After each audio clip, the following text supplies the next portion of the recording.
السلام علیکم ناظرین، میں ہوں آپ کا ہوسٹ ڈاکٹر نوید۔ آئیے آپ کی ملاقات کرواتے ہیں خرم احمد صدیقی صاحب کے ساتھ، جو کہ چیف ایگزیکٹو ہیں ہائی وے سروس اسٹیشن کی، اور ان سے ملتے ہیں اور سب سے پہلے ان سے یہ پوچھتے ہیں کہ کراچی کے امن کے حوالے سے ہماری حکومت سندھ اور پاک آرمی اور رینجرز کو مزید کیا اقدامات کرنے چاہیے جس سے یہ ناسور ہماری کراچی جیسے شہر، جسے روشنیوں کا شہر کہا جاتا تھا، چلا جائے۔ اور دوسرا کچھ انٹرنیشنل ایشو مسلمانوں کے حوالے سے، کچھ بزنس پوائنٹ آف ویو کے حوالے سے۔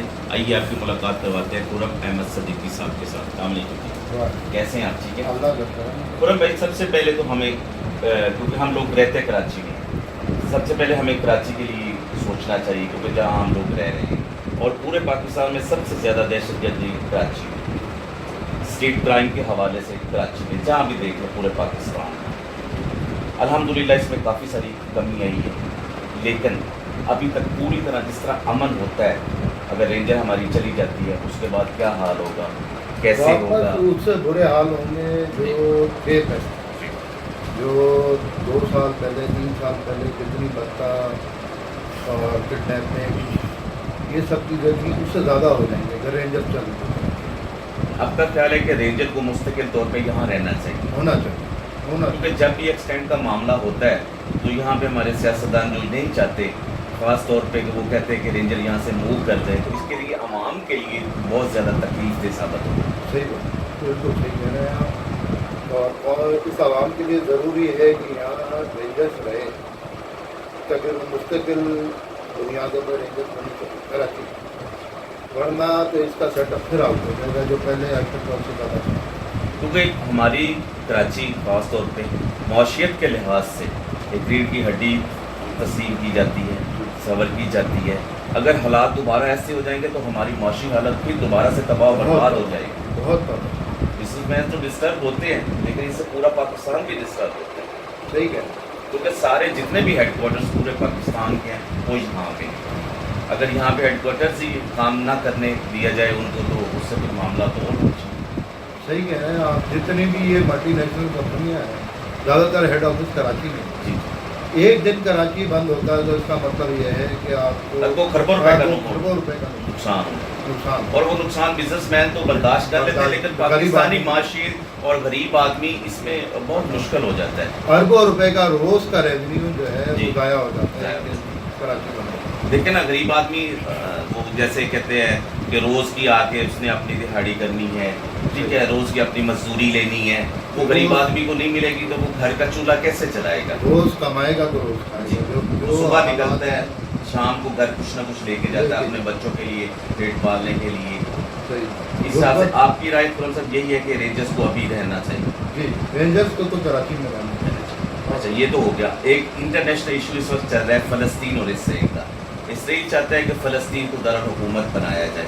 کشمیر میں دیکھ لیں کہ کیا حال ہے مسلمانوں کا، برما میں، شام میں، آپ نے ویڈیو وائرل دیکھی ہوں گی، ظاہر ہے آپ کو آج کل ہر بندہ نیٹ کا دور ہے، نیٹ چلاتا ہے، اس میں آتی ہیں تو مسلمان دیکھیں ہر جگہ ہی پس رہا ہے، اس کی کیا خاص وجہ ہے آپ کی نظر میں؟ ہم نے ایک دوسرے میں یکجہتی مسلمان سے صحیح، ہم میں اتحاد نہیں مسلمانوں، جو ہر آدمی آ کے ہمیں مار، ہر جیسے یہودی ہو گیا، عیسائی ہو گیا، یہود و نصار میں یہ ہمیں مار رہے ہیں مسلمان، وہ تو اکٹھے ہو گئے، لیکن ہم لوگ ایک پلیٹ فارم پہ نہیں۔ جس دن ایک پلیٹ فارم پہ آ جائیں گے اس دن کوئی ہمارے خلاف آگ اٹھانے کی ضرورت نہیں۔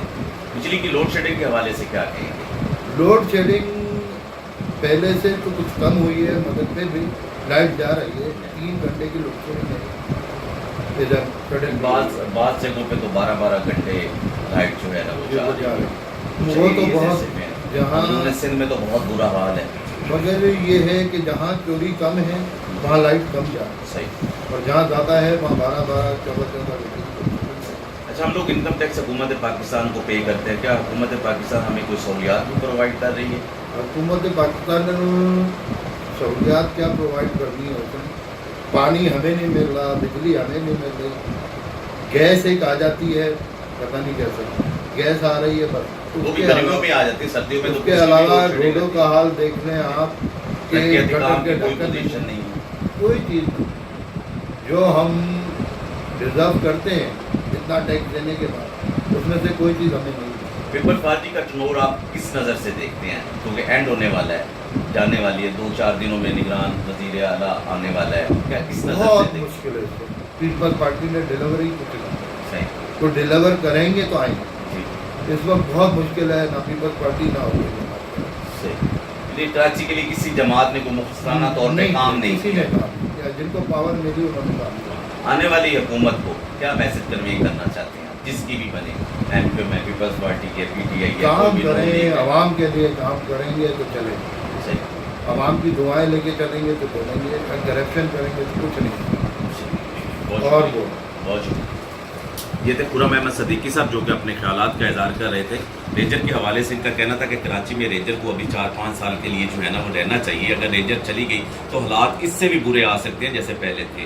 دوسرا بجلی کی لوڈ شیڈنگ کے حوالے سے ان کا کہنا تھا کہ کچھ یہاں تو 3-4 گھنٹوں کے لیے جا رہی ہے، کچھ علاقے ہیں جہاں بجلی کی چوری ہے وہاں پہ جو ہے 10 سے 12 گھنٹے جا رہی ہے، لیکن یہ بھی زیادتی ہے کیونکہ انڈسٹری جو ہے نا وہ ساری بجلی کے سر پہ چلتی ہے.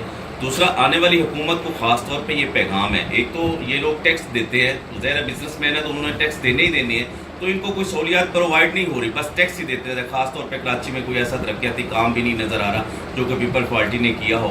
اور خاص طور پہ آنے والی حکومت کو یہ پیغام ہے خاص طور پہ کہ پانی، صحت، ہیلتھ اور عوام کے لیے کام کریں. اگر یہ ساری چیزیں ہو گئی تو ان شاء اللہ تعالیٰ کراچی بلکہ پاکستان، کراچی کی ترقی ہوگی تو پاکستان کی بھی ترقی ہوگی. کیمرہ مین علی ہاشمی کے ساتھ ڈاکٹر نوید بیرچی، BBC اردو.